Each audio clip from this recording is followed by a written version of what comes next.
जय श्री राम दोस्तों, स्वागत है आपका अपने YouTube चैनल ज्ञान ही ज्ञान में। दोस्तों, आज हम आपको बताएंगे कि मनुष्य की अचानक मृत्यु क्यों हो जाती है और अकाल मृत्यु क्यों होती है।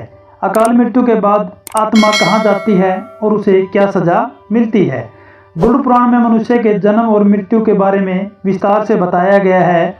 गरुड़ पुराण में बताया गया ही कि मृत्यु ही काल अर्थात समय है और जब मृत्यु का समय निकट आता है तो जीवात्मा से प्राण और देह का वियोग हो जाता है। प्रत्येक मनुष्य के जन्म और मृत्यु का समय निश्चित होता है, जिसे पूरा करने के बाद ही मनुष्य को मोक्ष की प्राप्ति होती है और वह पुनः दूसरे शरीर को धारण करता है। जब किसी की अकाल मृत्यु हो जाती है तो उस जीवात्मा का क्या होता है और अकाल मृत्यु किसे कहा जाता है, उसी के बारे में आज आपको हम कुछ जरूरी बातें बताएंगे। गरुड़ पुराण में बताया गया है कि मनुष्य के जीवन का 7 चक्र से निश्चित है। अगर कोई मनुष्य इस चक्र को पूरा नहीं करता अर्थात अकाल मृत्यु को प्राप्त हो जाता है, उसे मृत्यु के बाद भी कई प्रकार के कष्ट भोगने पड़ते हैं। गरुड़ पुराण के सिंहावलोकन अध्याय में बताया गया है कि यदि कोई प्राणी भूख से पीड़ित होकर मर जाता है या किसी हिंसक प्राणी द्वारा मारा जाता है या फिर गले में फांसी का फंदा लगाने से जिसकी मृत्यु हुई हो अर्थात या जो विष अग्नि आदि से मृत्यु प्राप्त हो जाता है अथवा जिसकी मृत्यु जल में डूबने से हुई हो या सांप के काटने से मृत्यु को प्राप्त हुआ हो या किसी दुर्घटना या रोग के कारण मौत हो जाती है, ऐसे प्राणी अकाल मृत्यु को प्राप्त होता है।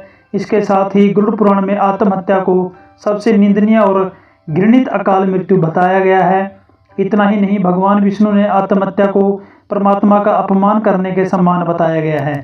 साथ ही गरुड़ पुराण में बताया गया है जिस मनुष्य अथवा प्राणी की मृत्यु प्राकृतिक होती है वह 3, 10, 13 अथवा 40 दिन में दूसरा शरीर प्राप्त कर लेता है, किंतु जो व्यक्ति आत्महत्या जैसा घृणित अपराध करता है उस प्राणी की जीवात्मा पृथ्वी लोक पर तब तक भटकती रहती है जब तक वह प्रकृति के द्वारा निर्धारित अपने जीवन चक्र को पूरा नहीं कर लेता। ऐसी जीवात्मा को ना तो स्वर्गलोक की प्राप्ति होती है और ना ही नरक लोक की प्राप्ति होती है। जीवात्मा की इस अवस्था को अगति कहा जाता है। इसलिए गरुड़ पुराण में बताया गया है कि आत्महत्या करने वाली आत्मा अकाल मृत्यु को प्राप्त होती है, होने वाली सबसे कष्टदायी अवस्था में पहुंच जाती है और अकाल मृत्यु को प्राप्ति होने के बाद आत्मा अपनी तमाम इच्छाएं यानी कि भूख, प्यास, संभोग, सुख, राग, क्रोध, दोष, वासना आदि की पूर्ति के लिए अंधकार में तब तक भटकती रहती है जब तक कि उसका परमात्मा द्वारा निर्धारित जीवन चक्र पूरा नहीं हो जाता। अब सवाल यह उठता है किसी भी प्राणी की अकाल मृत्यु क्यों होती है। इसका भी वर्णन गरुड़ पुराण में किया गया है, जिसके अनुसार जब विधाता द्वारा निश्चित की गई मृत्यु प्राणी के पास आती है तो शीघ्र ही उसे लेकर मृत्यु लोक चली जाती है।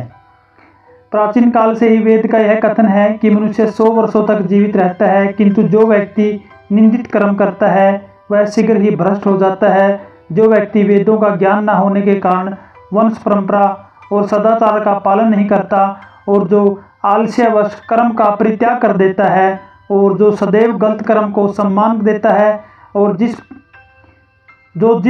किसी पापी के घर भोजन कर लेता है, जो कि पर स्त्री पर अनुकृत रहता है, इसी प्रकार के अन्य महादोषों से मनुष्य की आयु क्षीण हो जाती है, कमजोर हो जाती है, कम हो जाती है। श्रद्धाहीन, अपवित्र, नास्तिक, मंगल का परित्याग करने वाला, द्रोही, असत्यवादी ब्राह्मण की मृत्यु अकाल में ही यमलोक ले जाती है। प्रजा की रक्षा ना करने वाला, धर्माचरण से हीन, क्रूर, व्यसनी, मूर्ख, वेदानुशासन से पृथक और प्रजा प्रेणिक अक्षत्रिय को यम का शासन प्राप्त होता है।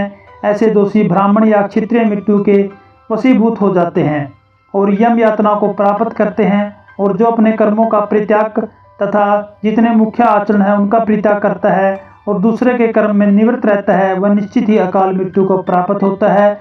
और जो शूद्र द्विज सेवा के बिना अन्य कर्म करता है वह भी निश्चित समय से पहले यमलोक चला जाता है। शास्त्रों के अनुसार जिनके परिजनों की अकाल मृत्यु हुई है उन्हें चतुर्दशी को, जिन लोगों को अपने परिजनों की मृत्यु की तिथि याद न हो, उन्हें अमावस्या के दिन श्राद्ध करने पर पितर प्रसन्न होते हैं।